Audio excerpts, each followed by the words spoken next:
ہمارے ذہنوں میں جو معیارات بیٹھے ہوئے ہیں وہ کیا ہے؟ کامیابی پیسے سے ہے، کامیابی جائیداد سے ہے، کامیابی کاروبار سے ہے، کامیابی شہرت سے ہے، کامیابی اقتدار سے ہے. یہ معیارات ہیں. جو جتنا دولت مند اتنا کامیاب، جو جتنا مشہور اتنا کامیاب، جو جتنا پاپولر اتنا کامیاب، جو حکومت پر پہنچ گیا کامیاب، جس نے بڑا کاروبار جما لیا کامیاب، جس نے بہت جائیداد بنا لی کامیاب. یہی ہے اصل میں ساری بس کی گانٹھ. جو تصور کامیابی کا ہوگا اسی کے مطابق آپ کی بھاگ دوڑ ہوگی، اسی کے لیے جد و جہد ہوگی، اسی کے لیے توانائیاں صرف ہوں گی، اسی کے لیے دن رات کی مشقت ہوگی. یہ ہے اصل شے جس کی یہاں نفی ہو رہی ہے. کامیابی دولت سے نہیں، کامیابی شہرت سے نہیں، کامیابی اقتدار اور طاقت اور حکومت سے نہیں، بلکہ کامیابی ہے ایمان سے، عمل صالح سے، تواصی بالحق سے، تواصی بالصبر سے. آپ غور کیجئے اس نقطہ نظر کا، اس ایٹیچیوڈ کا، یہ جو مینٹل ایٹیچیوڈ ہے اس کا بدل جانا ہی انسانی شخصیت کے اندر انقلاب برپا کرے گا. اب آپ کا نتیجہ کیا نکلا؟ اگر تو دولت سے کامیابی ہوتی تو قارون بہت کامیاب تھا، اگر حکومت سے کامیابی ہوتی تو فرعون اور نمرود بہت کامیاب تھے. کامیابی ان سے نہیں ہے. کامیابی انسان دولت میں قارون کی دولت تک پہنچ جائے اور دنیا میں دبدبہ اور اقتدار اور سلطنت اور حکومت کے اعتبار سے وہ نمرود اور فرعون کا مقام حاصل کر لے، وہ ناکام ہے، خائب ہے، خاسر ہے، برباد ہے. اور ابو ذر غفاری کامیاب ہے، چاہے ان کے پاس کچھ نہیں تھا، جھونپڑی تک نہیں تھی، کوئی گھر نہیں تھا. حضور نے فرمایا ہے اللہ کے کچھ بندے ایسے ہوتے ہیں جو کسی محفل میں جانا چاہیں تو انہیں اجازت نہ ملے، جو کہیں اگر رشتہ کرنا چاہے کوئی ان سے رشتہ کرنے کو تیار نہ ہو، کہیں کوئی سفارش کرنا چاہے تو ان کی کوئی بات ہی نہ سنے. لیکن اللہ کے ہاں ان کا وہ مقام ہے کہ اگر بھولے سے بھی کسی بات پر قسم کھا بیٹھتے ہیں تو اللہ ان کے قسم کی لاج رکھتا ہے. یہ ہے فرق. یہ جان لیجیے اچھی طرح. اس بات کا مان لینا آسان، اس پر سبحان اللہ کہنا آسان، لیکن اس کے مطابق آپ کے اپنے ذہن کا بدل جانا بہت مشکل. اس لیے کہ ہم متاثر ہوتے ہیں اپنے ماحول سے.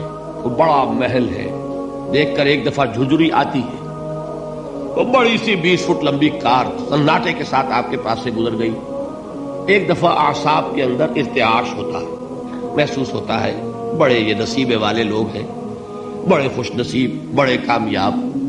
حالانکہ کچھ معلوم نہیں کہ یہی سب سے بڑی بد نصیبی ہو سکتا ہے کہ یہی سب سے بڑی ناکامی ہو. اگر ذہنوں میں یہ بات بیٹھ جائے کامیابی کس شے سے. یہی وجہ دیکھیے قرآن مجید میں بارہا آپ دیکھیں اولئک هم المفلحون، یہ ہے لوگ کامیاب ہونے والے. آج یہ آپ نے نماز میں وہ آیات سنی، یا ایھا الذین آمنوا ارکعوا واسجدوا واعبدوا ربکم وافعلوا الخیر لعلکم تفلحون. اے ایمان والو، رکوع کرو، سجدہ کرو، اپنے رب کی پرستش اور بندگی کرو اور اچھے کام کرو تاکہ تم کامیاب ہو جاؤ. تو کامیابی کن چیزوں سے ہے؟ یہ ہے سب سے بڑا سبق. یہ ہمارے دل میں اگر بات بیٹھ جائے، ٹھک جائے، تو زندگی بدل جائے گی. صبح و شام بدل جائیں گے، نقشے بدل جائیں گے، بھاگ دوڑ کا رنگ بدل جائے گا، ویلیو سٹرکچر بدل جائے گا. آج وہ ایک چیز نہایت اہم نظر آ رہی ہے، کل نہایت غیر اہم نظر آئے گی. جیسے کہ حضور کی حدیث ہے مالی ولد دنیا، مجھے تمہاری اس دنیا سے کیا سروکار ہے.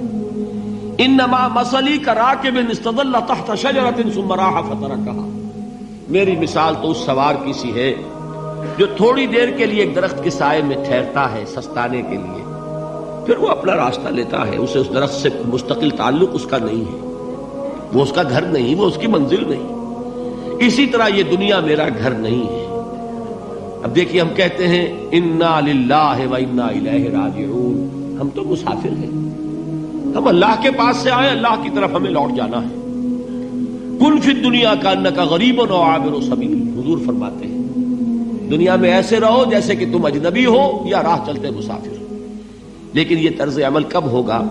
جبکہ یہ آیت ہمارے ذہنوں کے اندر بیٹھ گئی ہو، والعصر ان الانسان لفی خسر الا الذین آمنوا وعملوا الصالحات وتواصوا بالحق وتواصوا بالصبر۔ یہ ہے اصل بات جو میں نے عرض کیا تھا کہ میں بتاؤں گا صحابہ کیوں ایک دوسرے کو یاد دلاتے تھے۔ اس لیے کہ دیکھیے جیسے برف باری اگر ہو رہی ہو، آپ باہر نکلیں گے تو برف آپ کے کپڑوں پر جم جاتی ہے نا، تو آپ جھٹکتے ہیں کپڑوں کو تاکہ برف ہٹ جائے۔ ہمارے ایمان پر اس دنیا میں رہتے ہوئے جب ہم متاثر ہوتے ہیں ماحول سے تو گردہ آ جاتا ہے، برف پڑ جاتی ہے، اس کو جھٹکتے رہنے کی ضرورت ہے۔